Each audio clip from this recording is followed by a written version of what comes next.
What's up everybody, it's Luke James, not the singer. If you're an indie artist looking for an album review and some promo, you can hit up Luke at redmattersite.com. But what I have for you guys today is a review for Nicki Minaj's third studio album, The Pinkprint. And this title is obviously a play on Jay-Z's classic from 2001, The Blueprint. And Pinkprint may or may not be slang for severe camel toe, but that's a whole other story.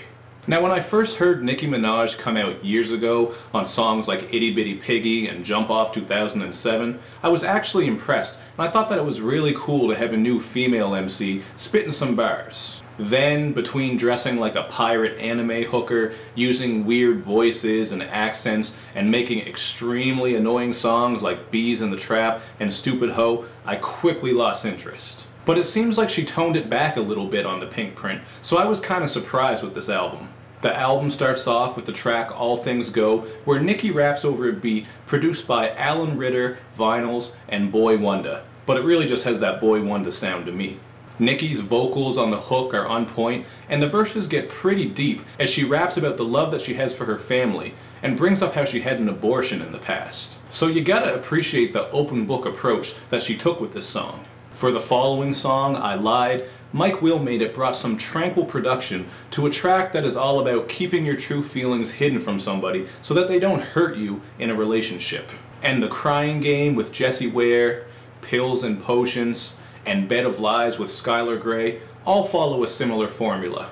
They're all emotional songs about relationships and the problems that can arise in them. And when Nicki pours her heart out and shares her experiences on these songs through her singing and rapping, she really creates some pretty powerful moments. And no, I'm not being sarcastic. I never thought I would be saying this type of shit about a Nicki Minaj album. But like I said, I was kind of surprised with this one. Just by being honest and showing some vulnerability throughout this album, I think that a lot of people, especially women, will be able to relate to some of the issues that Nicki Minaj touches on, and possibly be able to gain some strength or insight through that connection and understanding. Nicki has some big features on here as well. Get on Your Knees with pop princess Ariana Grande has some dirty dominatrix lyrics, and some great bassy production. And the cocky, Hit Boy produced Feelin' Myself featuring Beyonce has a bit of that classic Bay Area sound to it. And I think this song is a nod to Mac Dre, who is a rapper from the Bay Area and had a song called Feelin' Myself back in 2004. But one of the things I appreciated most about this album is how Nicki showed off her versatility, and not just with her rapping and singing, but with her beat selection as well. For example, on Trinity Dem Girls featuring Lunch Money Lewis, she went for a dancehall vibe. And then she shows off her ballad singing abilities on the song Grand Piano, which sounds like it could have been a Chantel Kreviazuk track because of the piano beat that lacks drums and has strings that kick in. And I actually thought that was one of the most interesting spots on the album because she really pulled that track off. On the flip side, there's the radio-ready pop hit, The Night Is Still Young, and Truffle Butter with Drake and Lil Wayne, where she delivers a simple, fun track over some knockoff DJ Mustard production from OVO producer 1985. And yeah, Lil Wayne's verse is as cringeworthy as usual, so I'm not even going to talk about that anymore.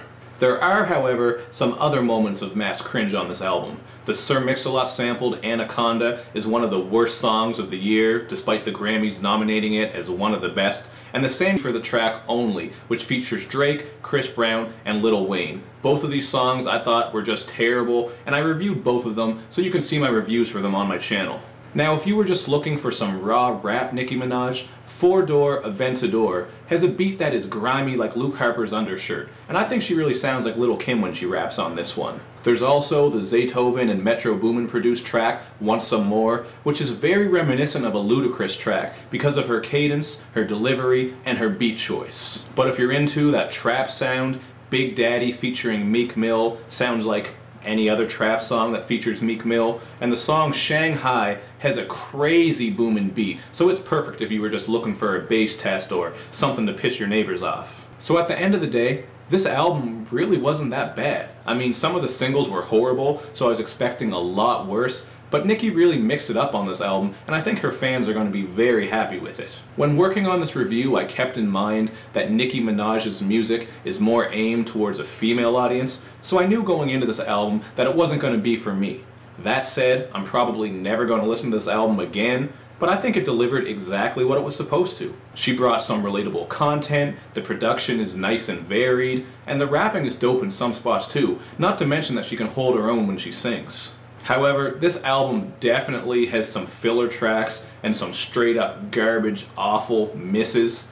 So I give it a 3.5 out of 5. And I know it might be weird to see a 3.5 out of 5 on this album when you look at some of the other albums I've given a 3.5 out of 5 to, but you gotta keep in mind that not every album is rated on the exact same scale. For example, you can't really compare a Nas album to like a Young Jeezy album because they're both going for different sounds, but they can both be great albums. You know how it works. And as far as the whole Iggy versus Nicki thing goes, I don't even think that's a question anymore because the new classic was straight up garbage and the Pinkprint, it ain't bad. So that's what I think of this album. You guys let me know what you think in the comment section. Were you as surprised as I was? Let me know. Do all that other good YouTube and social media stuff where you like, you share, you comment, you subscribe, you retweet, etc., etc. And I'll see you guys next time. I'm working on my top 10 albums of the year list and also my top 10 worst. So hopefully that'll come out around the end of December, maybe the beginning of January, depending how busy things are during the holiday season. But be on the lookout for that.